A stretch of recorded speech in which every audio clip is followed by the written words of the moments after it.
přátelé, dneska bych chtěla ve Women's Talks přivítat Emma Slade, autorku knihy Set Free, která bude dostupná také v českém jazyce v roce 2018 na jaře.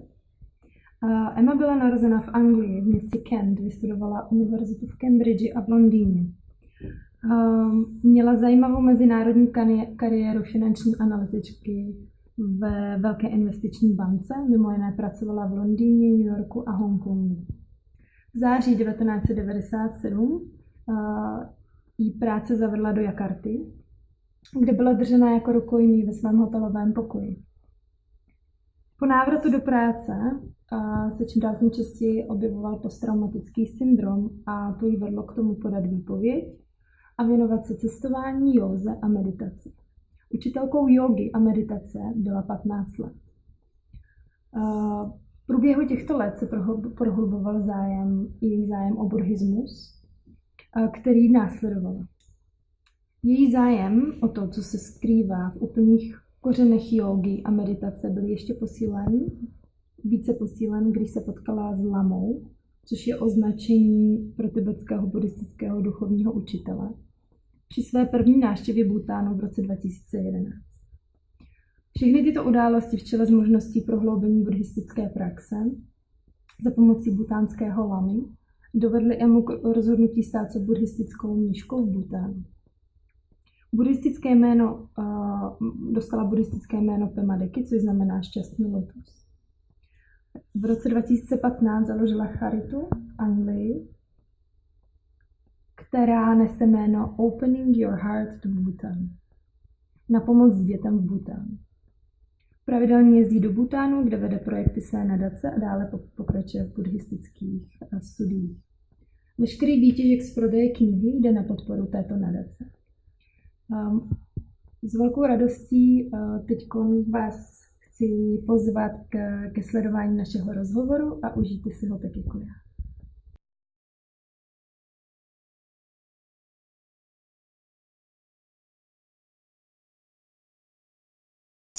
I mean, obviously,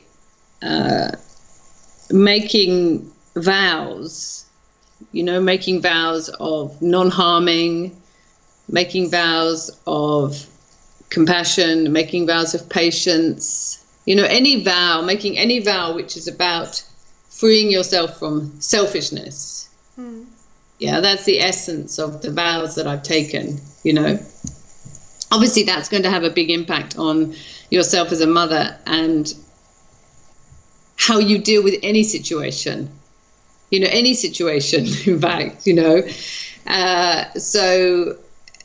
yes, it has a big impact. I think probably it makes me a good mother, a better mother probably than I might have been without it. I also think it gives me a wider perspective.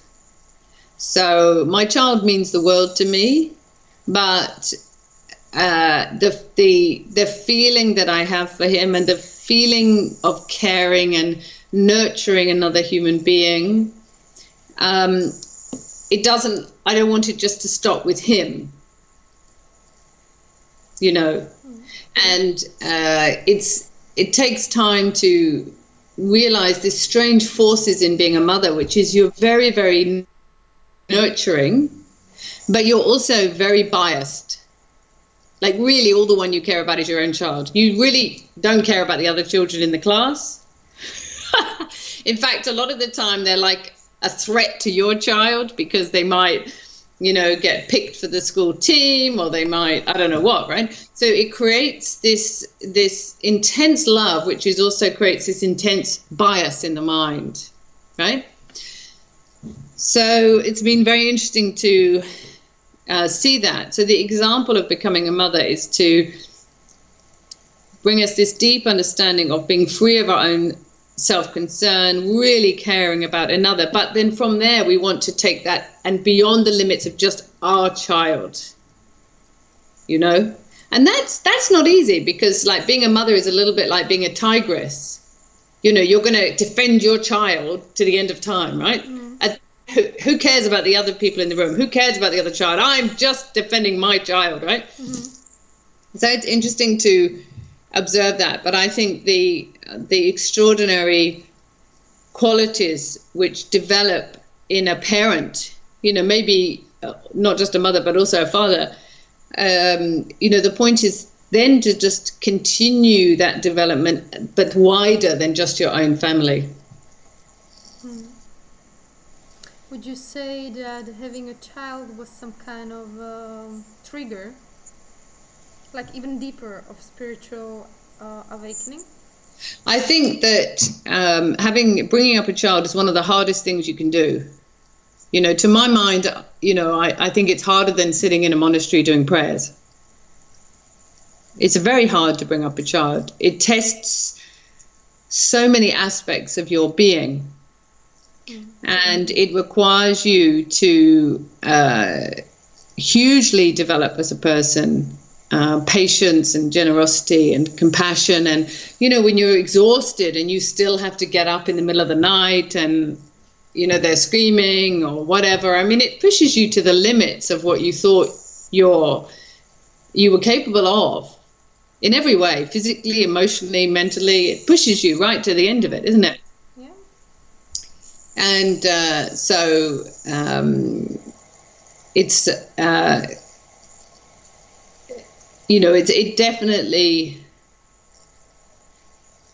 it must develop you. It has to develop you, you know, because when you have a child, life is no longer just about you and you can kind of control it and manage it. Suddenly you have this force that comes in and pulls at you and tugs at you and, you know, asks love of you even when you're tired. You know, so it has to be a transformatory practice for anybody. Yeah, I think it brings out the best in you, but it also shows your limits. You know, how you've been operating before. You know, so you have to expand yourself hugely once you're a parent.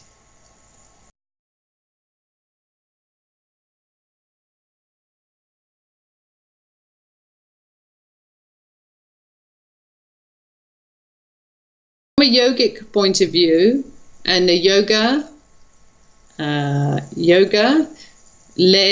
had a big influence on the development of Himalayan Buddhist practice, right? So in the yoga tradition, you have the male and the female energies, yeah? Mm-hmm. And first of all, they want to be balanced, okay?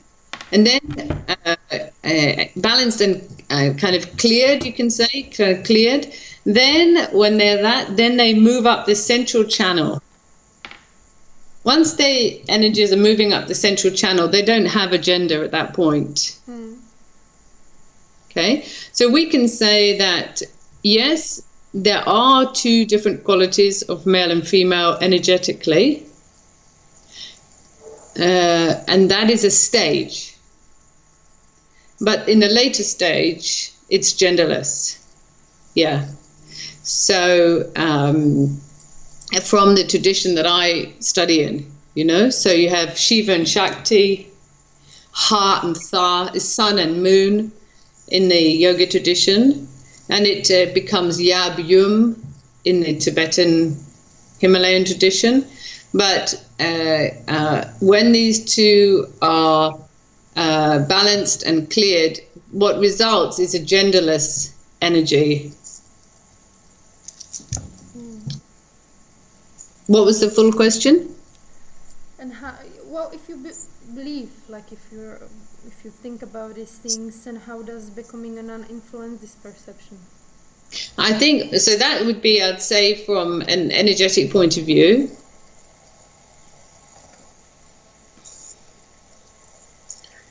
And for me, and I totally subscribe to that, and I would say that, you know, when you have moments of clarity in your practice, they definitely don't seem gender defined. I wouldn't say this moment of clarity has a gender. It doesn't seem like that to me, you know. From a simple human perspective, obviously, you know, what's very interesting to me is often I'm mistaken for being a man, especially in Asia, because I'm very tall, you know. And so often I'm directed to go into the male queue at the airport or go to the male toilets, like they won't let me in the female toilets, so which is quite funny. And I have to say that once you wear robes, you do feel far less attached to any gender. I have to say it's very different because your body is not on display, right? You're not making a statement with your body, with your bottom and your jeans and I don't know what, yeah? So for me personally, I find that I feel far more free of any gender. And as I say, sometimes I'm called female, sometimes I'm called male. So that's quite amusing for me, It's a temporary structure. It's not the be all and the end all. I kind of wish the world would put less emphasis on it, to be honest.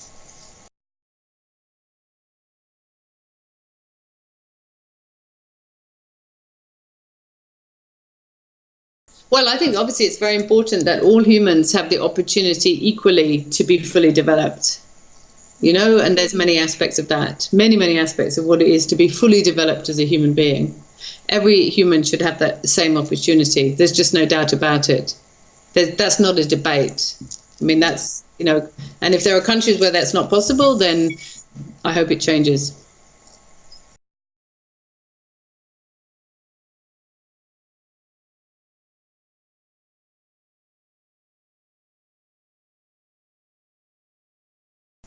Yes, but these are all just, we all have different skills, right? We all have different skills. Like, I'm sure there's something that a man can do that I can't do. I'm not quite sure what, but I'm sure something's there. But these are, from a Buddhist point of view, ultimately we are concentrating on gaining a mind which is of complete compassion and wisdom. That's the most thing of interest to me, right? Mm-hmm. That the human being, any human being, has an opportunity to develop that.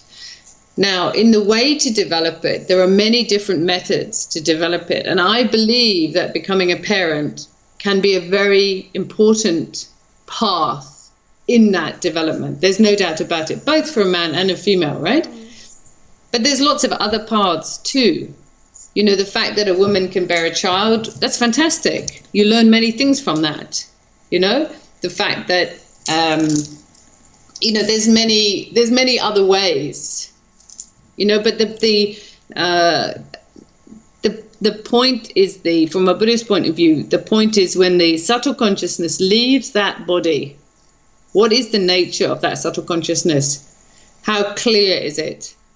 How fully expanded is it? That's the point. So many of these differences that we're looking for, they're differences, they're different forms, but, it's not, I'm not concentrating there. I'm concentrating in the nature of the mind. And then the nature of the mind doesn't know any gender difference. Mm-hmm. I'm not limited in my capacity to become wise or compassionate because of my gender. Nobody is.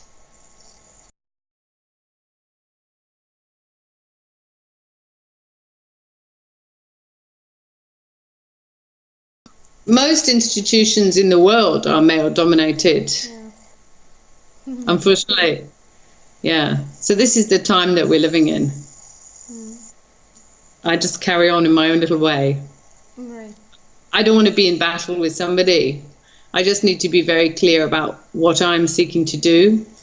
And I feel that if I am seeking truly to help others, then everything will open for me. And so far it has.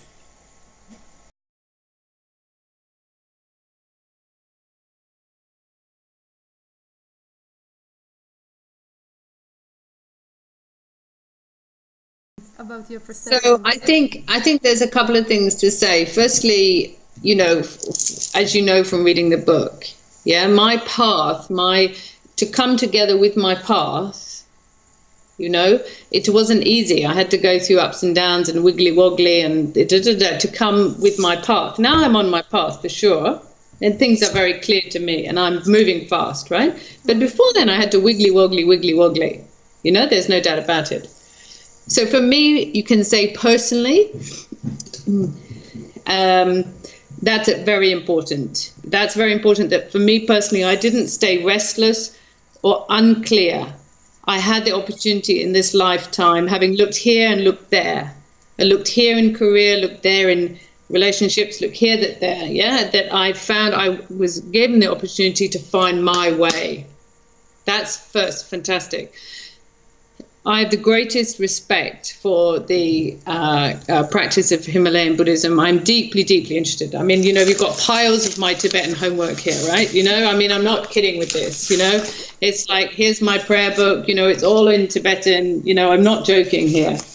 So you're right. I do want to become a very, very serious practitioner. So first of all, I want to pay deep respect to that heritage and learning in Bhutan, in the place, the source of the place, not far away, not learning in the West. I have an opportunity to learn really in these very traditional ways in Bhutan. I really like that because I like to understand something very, very well, very deeply, What I do feel is that in the West, I see a lot of people now, and maybe it's always been the case, I don't know. I've seen a lot of people now who are struggling, right? Who are very anxious or depressed, and they don't really know they don't feel, somehow, despite all their schooling and all their things, somehow they don't really know how to settle their mind.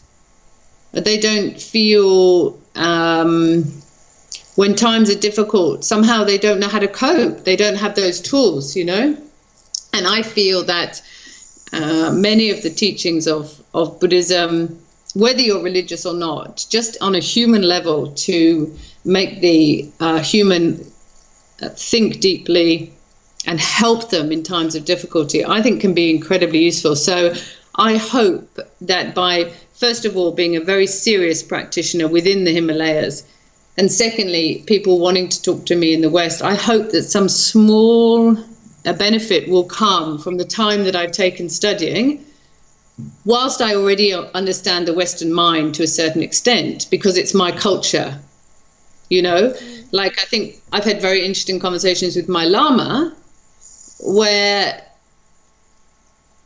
I realized that he doesn't fully understand Western culture in the way that I do. He doesn't. He's not trained in it like I am. So, it's a very interesting place to be, learning this stuff, but also, knowing quite well how the Western culture is, So it's quite useful, I think, to have both. Both for me personally, because it's brought me clarity in my life and a very clear sense of direction and my purpose, or etc. But also because it could help others in the West, I hope, in the end. I mean, people say I help them. You don't know if they're just being polite, but but certainly, when we are in trouble, we are in trouble, and it's people lose other people, or they get trouble with alcohol or drugs or bad relationships. And there should be a wider range of help there for people. And for some people to come to talk to somebody like me, or to learn some of the Buddhist philosophy, that can be very helpful for them at that point, So I'm pleased if it's a tool that could help some people. Have I answered your question? Yeah, I asked if you see a mission in it, if you feel like it, by touching both of these worlds on very deep level. Mission. Oh gosh, I don't know if I consider it. I don't know if I consider it a mission. I don't want to waste my time now that I've gained some small understanding. For me, I don't want to waste my time. I'm 51 now. I've been going around in circles a few years. I think now I get it a little bit clearer. So, but no, I don't feel a mission, but I do feel that if I can help others, I would wish to help others. Having got a little clearer myself, just a little clearer, then if I can help others, then I would do that. You have to have some strength, for sure. You know, you can't just want to be a really nice person, and then when somebody asks something of you and then somebody else wants to see you, you know, you have to be strong. You have to be able to respond when these things come in, you know. So you have to have a sense of strength there. No, I don't think it's about being on a mission, but it means if somebody asks you to talk to them, you say, yes, I can do it. And somebody else asks you, say, yes, I would do it. Somebody else wants you to, yes, I'll answer your question. You know, it does require a commitment to others, to help others, requires a commitment. It can't just come and go like, yeah, I'll help you on Tuesday. I don't really feel up to it today, so I'll leave that. You know, what's hard is that you have to have this commitment. No matter how you feel or what's going on, maybe you have to say, I'm helping others. Okay, what is your question? I'll help you. Or I'll meet you, or whatever, you know? It's like that.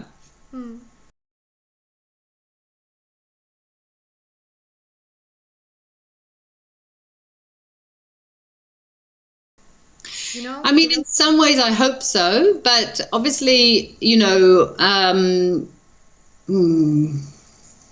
yeah, maybe, but I don't want to sound like some, you know, super duper person, you know. I mean, I'm just in my little way. In my own little way, I'm there, but you know, I think that I think the East has something extraordinary to offer, and I think some aspect of the West is desperately in need of help right now. Yeah, because you know, lots of mental well-being issues are coming up now. You know, and I think that it's anything which is going to inspire people to look up and kind of look further than their physical circumstances, to ask what is it to be a human being, to see their full potential beyond just the acquiring of things. I think we need people like that in the West that are saying, you know, you're more than just what you own. You know, you're more than even just the children you have. You know, you're part of a huge web of interconnected beings and things.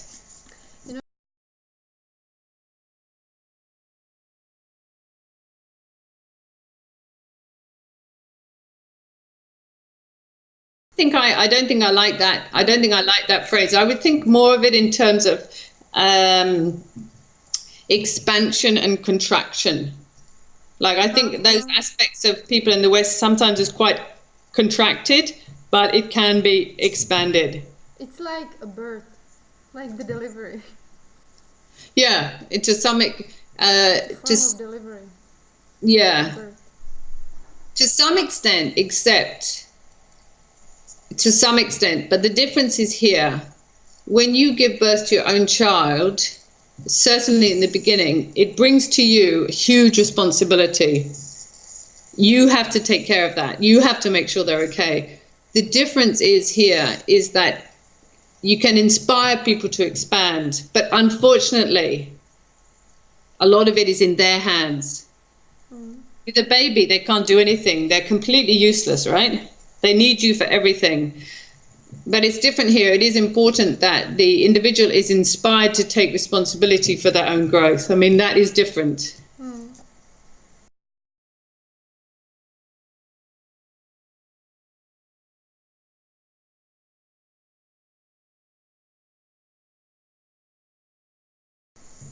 I suppose with the Jakarta thing, first of all, what I'd say is, first of all, as I look back on it now, and I can see it more clearly than at the time, and writing the book kind of helped me see it more clearly, I think. I think what I realized now was, first of all, within the incident, and I talk about it in the book, there was a moment of real despair. There was a moment at which, despite being apparently so successful, I felt as if I'd done nothing that mattered. And I felt that the important things, well, I hadn't even begun on them. Like, emotionally, I was still like a 5-year-old. I hadn't really given to anybody. And that gave me a feeling of despair. Now, that was a great surprise to me.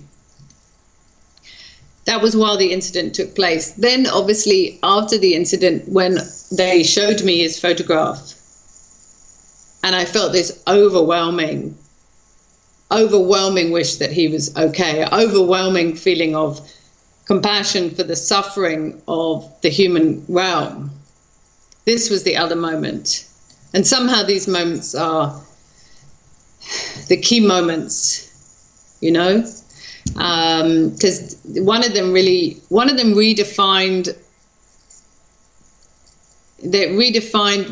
how I wanted to develop, you know, how I wanted to go from there, what was going to give me meaning. You know, I didn't want to be facing my own death and feel like nothing that really mattered. I'd done nothing that really mattered, despite having got, you know, first class honors degrees and traveled around the world and got lots of, I'd done nothing that really mattered, nothing that was really going to bring me a feeling of, your life, you've done the right thing with your life, you know? So first of all, that redefined things. And then to feel this enormous compassion for this man who I had been terrified of. I mean, absolutely terrified. You have no idea. I mean, probably you do have an idea, actually, having been in your situation. But, I mean, absolutely scared stiff.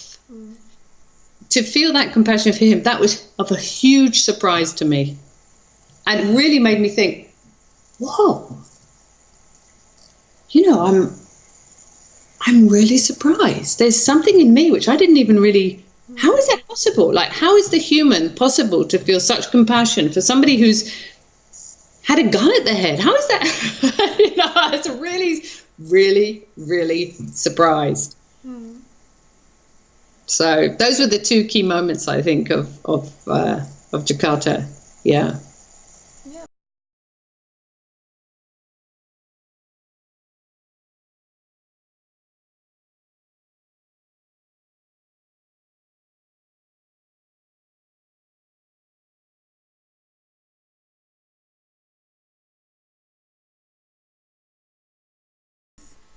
But I think you're right, and I think some people feel that I've got a great courage in that way, you know. But what else to do? You know, what else to do? I mean, I don't know. How can it? Yeah, I mean, I don't know. It has required some kind of, you know, ability to leap into the unknown. But then I was never scared to take that leap, because what have I got to lose here? You know, what have I got to lose really here? You know? So, but, you know, in Jetsuma Tenzin Palmo, she always says that true practitioners, they'll always be going against the crowd. They'll never be going with the crowd. I do think you have to have a strength and a courage to do that. If you feel something very strongly, you know, and at certain points I did feel things very, very strongly, and I did act on them, you know, and because I wanted to find my way in this world. I really, really wanted to find my way, you know. I didn't want to feel like I wasn't fitting with the right thing for me. I wanted to feel at peace. I really wanted to feel at peace, because I knew what it felt to be restless and discontented. You know, I knew what it felt like to not really feel like I was in the right place. And it wasn't an enjoyable experience, you know. I'm talking from a position of someone who have heard this question as well, from the opposite side. You know, that's why I said when I was reading your book, it's so moving for me, because it sometimes reminds me of myself. And what I have always said was, you know, for me it's way more scary to don't take that opportunity. Yeah, I feel the same. It's like the fear is on both sides, but for me and it takes courage to make this change, but I always felt that staying and not taking the opportunity is way more scary for me. Yeah, I think I feel the same. To do that. Yeah, I feel the same. Yeah. But it's not easy, but just the idea to stay on the place when I know that I don't belong at this moment is frightening. it's like I'm burying myself, basically. It's like like. So I think it requires that kind of courage, and it's not for everyone. You know, it's not for everyone. It's just one way, you know. I mean, like for my mum, you know, my mum is 80 now, and you know, she, you know, I think for her, you know, why can't you just stay doing the same thing? I don't understand, you know, because she comes from that generation where you start something at the age of 20 and then you retire at the age of 65, and that's how it is, you know. And so it's not for her. Perhaps for her, doing what I did wouldn't have made her comfortable. It would have made her scared and restless, or, you know. But for me, all I could follow was my own situation, and that. And look, in the end, it's absolutely come to fruition. But I didn't know that at the time. That's why it takes courage, because you don't know at the time. All you know is this little bit. You know, it's not like somebody said, yeah, do that, because then if you do that, and that, in the end, you're going to be in the Himalayas, you're going to find your teacher, you're going to become a nun, you're going to be so happy. No, I didn't know that. Yeah. I didn't know that. That's why it requires courage, because you don't know. But if you feel this, if you feel that feeling, something's drawing you so strongly, if it speaks to you, it kind of resonates with you, then I think if you can, and it's not going to hurt anybody else, then you should try and follow it. Try and have the courage to follow it. Yeah. Yeah, I think it's a very important message that you are actually showing in this book. Yeah, I hope so. I mean, I did try and, in fact, at one point we had so many titles for this book, right? We had so many titles. At one point, I think it was actually going to be called Moments of Certainty or something. That was one of the titles, and that got rejected. And it was just like there were so many titles. But that point, but it's hard to say where that clarity comes from, isn't it? It's hard to say where that kind of sense that, okay, this is something that's really important. It's really pulling me. I'm going to go for it. I'm going to jump. I mean, it's hard to know where that actually comes from, you know, from a Buddhist perspective or from a yogic perspective. They would say that there's deeper aspects of the mind which sometimes reveal themselves, and they're probably linked to karmic previous lives, you know. If something feels that essential, like your essence, your very essence is saying, yeah, come here. I know it's calling. Yeah. But maybe in the West we don't have that. We don't have that philosophical framework so much, you know. We have a notion of deja vu, you know, oh, that feels familiar to me, or that, you know, that place feels, oh, you know, but we don't really have the same notion of examining the depth of the mind and the different forces that might be pulling it around, you know. I think we call it intuition. Yeah, but intuition,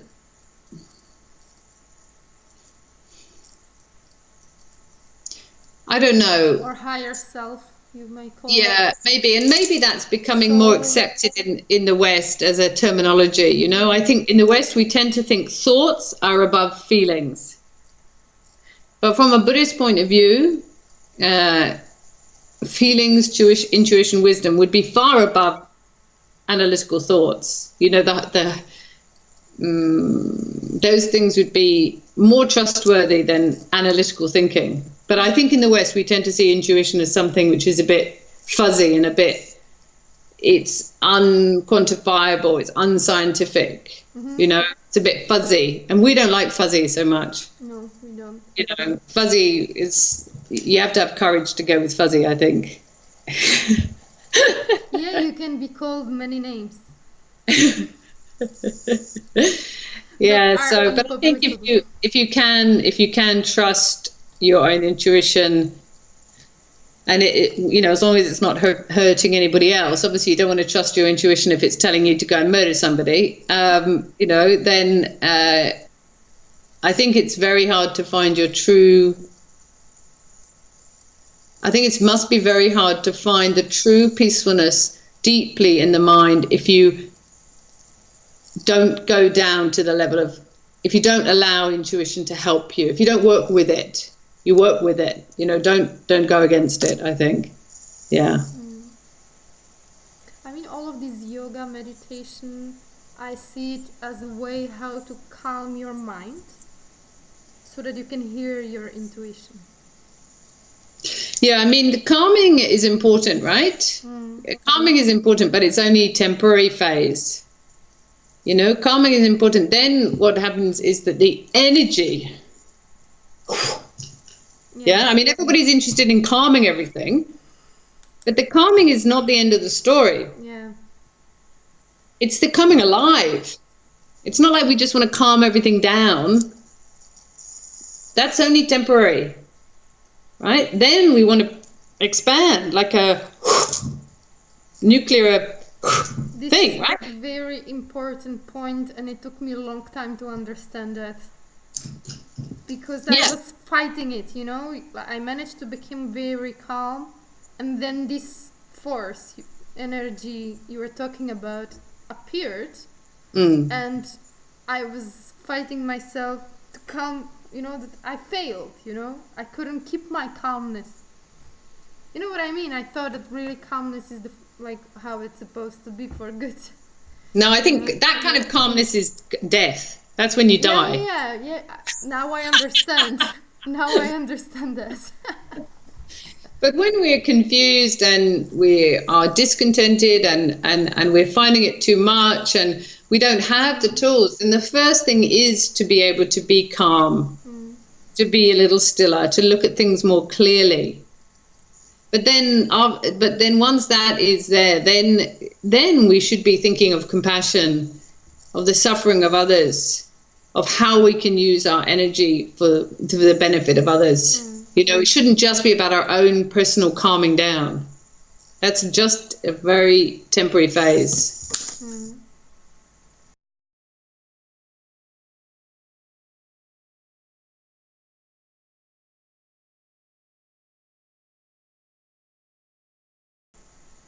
Oh, really? It's from the lotus flower growing from the mud in the lake. Yeah, without any shadow of a doubt, it really feels like that. Yeah. I wanted to mention your name, Pema Deki. Yeah.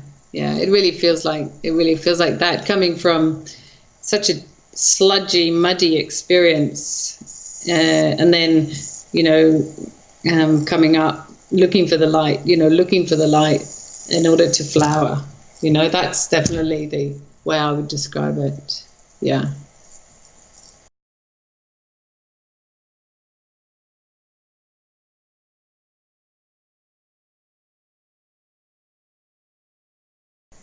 Food. Mm-hmm. Oh, not a very important role. I've been vegetarian for like ever, as far as I can remember. Like 13, I think I was when I first became vegetarian. Food is extremely necessary, and I'm always very delighted to have it. But I wouldn't say it. I spend a lot of time thinking about it because I'm a bit busy doing other things. So unfortunately, I'm not a cordon bleu cook. Mm-hmm. So I just eat food and carry on. You know, obviously I'm vegetarian. So I think once you start doing practice, I mean, obviously you're very interested in, physically not becoming too toxed up, but really mentally is the main thing. Mentally, we shouldn't be having lots of contaminants, so just simple eating and not practicing too much attachment or aversion to it. I'm just what is happening here, that food is being really on the top of the list regarding to any kind of enlightening and awakening, and so I just wanted to mention this part. The function of food is to keep the temporary physical body healthy for its period on this earth, right? Mm-hmm. That is its function. Mm-hmm. Its function is no greater than that. Yeah. Its purpose is to keep a temporary form healthy for a limited period of time. Compared to the other things that we're looking at with our progress, it's minimal. And it can become a very big distraction. Yeah. So I would say keep it in perspective. Mm.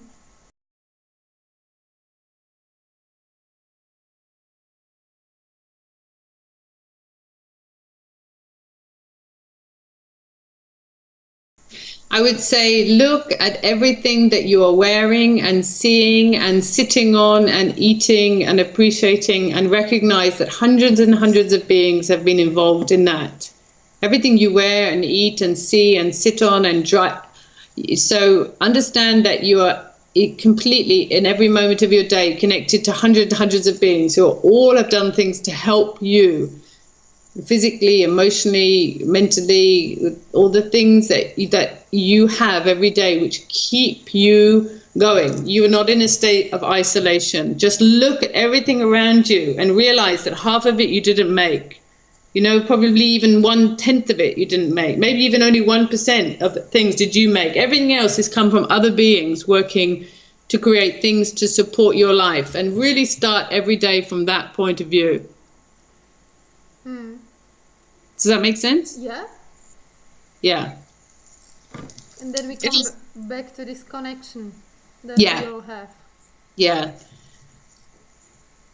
If you can recognize your own connectedness every day, you know, you can't help but feel happier and a part of something, and you won't feel the false sense of separation, which actually causes us such despair.